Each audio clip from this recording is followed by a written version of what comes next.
Hi friends, நான் தான் காங்க யூடியூப் சேனல்லேருந்து பேசுகிறேன். எல்லோரும் எப்படி இருக்கீங்க? எல்லோரும் நல்லா இருக்கீங்கன்னு நம்புகிறேன். இது ஒரு ஈஸியான ஹெல்த்தியான ஒரு ஸ்நாக்ஸ் ரெசிபி தான் ஃப்ரெண்ட்ஸ் உங்களுக்கு ஷேர் பண்ணுறேன். குழந்தைங்களுக்கு தாராளமாக கொடுக்கலாம். வீட்டில் இருக்கிற பொருளை வச்சு தான் ஃப்ரெண்ட்ஸ் நான் செஞ்சுருக்கேன். பால் கொழுக்கட்டை தான் ஃப்ரெண்ட்ஸ் நான் உங்களுக்கு இப்போ ஷேர் பண்ணுறேன்.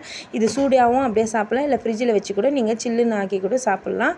நிறைய பேர் பார்க்குறீங்க வீடியோவை, சப்ஸ்கிரைப் பண்ணிவிட்டு லைக் பண்ணிவிட்டு கமெண்ட் பண்ணிட்டு பாருங்கள் ஃப்ரெண்ட்ஸ் எப்படி இருக்கேன் என் வீடியோன்னு. இப்போ வீடியோக்குள்ளே போகலாம் வாங்க. இதுக்கு வந்து ஒரு 2 கைப்பிடி அளவு வந்து கடலைப்பருப்பு, ஒரு 2 கைப்பிடி அளவு வந்து பைத்தம்பருப்பு ஃப்ரெண்ட்ஸ்.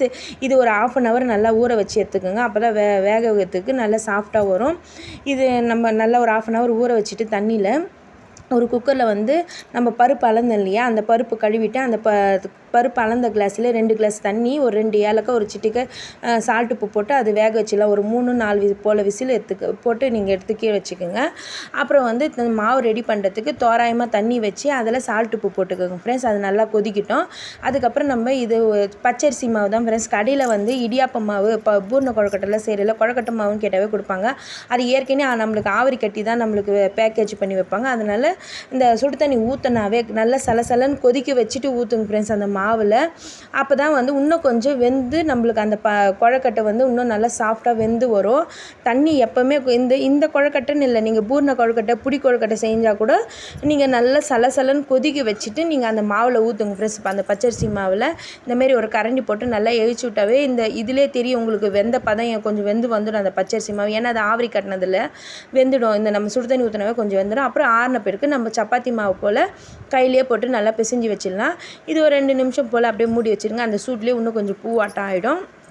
வெல்லம், இது வந்து ஒரு 1/4 கிலோ வெல்லம் இருக்கும் ஃப்ரெண்ட்ஸ். இது ஒரு நல்லா நசுக்கிட்டு அந்த இது பருப்பு அளந்தோம் இல்லையா, அந்த கிளாஸ்லேயே ஒரு கிளாஸ் தண்ணி வச்சு அது ஒரு பக்கம் வச்சிடலாம். ஏன்னா அதில் மண், இந்த தூசுலாம் இருக்கும் இல்லையா, அதனால் அது கரைச்சி மட்டும் எடுத்துக்கலாம். அந்த கம்பி போதும், அந்த பதெல்லாம் எதுவும் வேணால். வெல்லம் கரையிறதுக்கோசரம் தான் அது வச்சுருக்கேன், தூசுலாம் இருக்கும் இல்லையா அதனால்.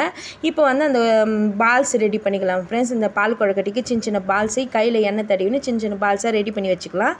இப்போ நம்ம மாவு அளந்தோம் இல்லையா, அந்த கிளாஸ்லேயே ஒரு 3 கிளாஸ் தண்ணியை வந்து இந்த கொழுக்கட்டை வேகத்துக்கு வச்சுக்கலாம் ஃப்ரெண்ட்ஸ். தண்ணி நல்லா சலசலன்னு கொதிச்ச உடனே இந்த பால்ஸ் எடுத்து கேஸை வந்து சிம்மில் வச்சுட்டு இந்த பால்ஸ் எல்லாம் போட்டு அப்படியே ஒரு 2 நிமிஷம் போல் மூடி வைங்க. கரண்டிலாம் போட்டுறாதீங்க.